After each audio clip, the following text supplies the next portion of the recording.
भारत में चीन के खतरनाक वायरस ह्यूमन मेटान्यूमो वायरस यानी कि HMPV की एंट्री हो गई है। HMPV वायरस के 2 मामले कर्नाटक से सामने आ चुके हैं, जिसमें एक 3 महीने की बच्ची और एक 8 महीने के बच्चे को HMPV वायरस से संक्रमित पाया गया है। भारत में HMPV वायरस के शुरुआती मामले हैं। 3 महीने की बच्ची बेंगलुरु के बैप्टिस्ट अस्पताल में भर्ती है। उसे ब्रोंकोनिमोनिया की वजह से एडमिट कराया गया था। इसके बाद में HMPV का इलाज भी किया गया और अब वो डिस्चार्ज हो चुकी है। दूसरा केस एक 8 महीने के बच्चे में पाया गया। उसे 3 जनवरी को बेंगलुरु के बैप्टिस्ट अस्पताल में ब्रोंकोनिमोनिया की वजह से ही एडमिट कराया गया था। इसके बाद HMVP का ट्रीटमेंट फिलहाल बच्चे का किया जा रहा है और अब वो पहले से बेहतर स्थिति में है।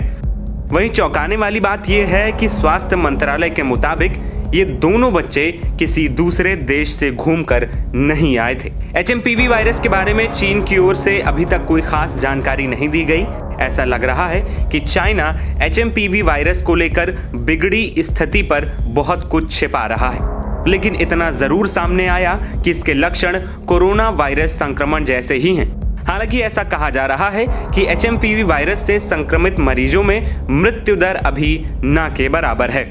स्वास्थ्य मंत्रालय के मुताबिक देश में इन्फ्लुएंजा जैसी बीमारियों यानी कि ILI या सांस लेने में तकलीफ वाली बीमारियों यानी कि SARI के मामले सामान्य स्तर पर ही हैं। HMPV वायरस दुनिया भर में पहले से ही मौजूद है और इससे जुड़ी बीमारियों के मामले कई देश में देखे गए हैं। हालांकि भारत में ICMR और IDSP नेटवर्क द्वारा लगातार निगरानी की जा रही है। HMPV वायरस की बात करें तो यह सामान्य रूप से सांस संबंधी वायरस है, जो विशेष रूप से शिशुओं और छोटे बच्चों में सर्दी जुकाम जैसी बीमारियों का कारण बनता है। HMPV वायरस के लक्षण आमतौर पर अन्य सामान्य सर्दी वायरसों के लक्षणों के समान होते हैं, जैसे हल्का से मध्यम बुखार होना, नाक से पानी या गाढ़ा पदार्थ निकलना, गले में जलन या दर्द होना, सांस लेने में कठिनाई होना, थकान, शरीर में कमजोरी महसूस होना, मांसपेशियों में दर्द, शरीर के विभिन्न अंगों में दर्द होना।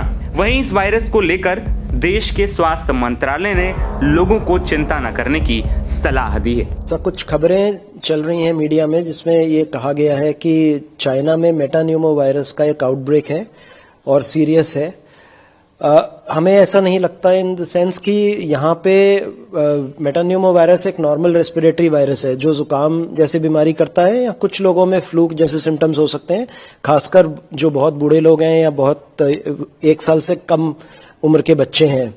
लेकिन ऐसी कोई सीरियस बीमारी नहीं है जिससे चिंता करने की जरूरत है। इन दिनों सर्दी के दिनों में रेस्पिरेटरी वायरस इन्फेक्शंस होते हैं और हमारे हॉस्पिटल्स और इंस्टीट्यूशंस इनको हैंडल करने के लिए तैयार हैं। बेड्स की भी अवेलेबिलिटी है, ऑक्सीजन वगैरह की भी अवेलेबिलिटी है। स्पेसिफिकली दवाइयां चाहिए नहीं होती बिकॉज इसके अगेंस्ट कोई स्पेसिफिक एंटीवायरल ड्रग्स है नहीं। जहां तक कि हमारे यहाँ का डेटा का सवाल है, कोई ऐसा बहुत ज्यादा केसेस नहीं आ रहे हैं, ना तो हमारे हॉस्पिटल्स में ना ही हमारे डेटा में जो IDSP पे आता है, जो ICMR का डेटा है, उसके हिसाब से नॉर्मल इंक्रीज जो सर्दियों में होता है वही है, उससे ज्यादा सीरियस कुछ नहीं है। तो चिंता करने की आवश्यकता देश को नहीं है इस वक्त। NBT ऑनलाइन की रिपोर्ट।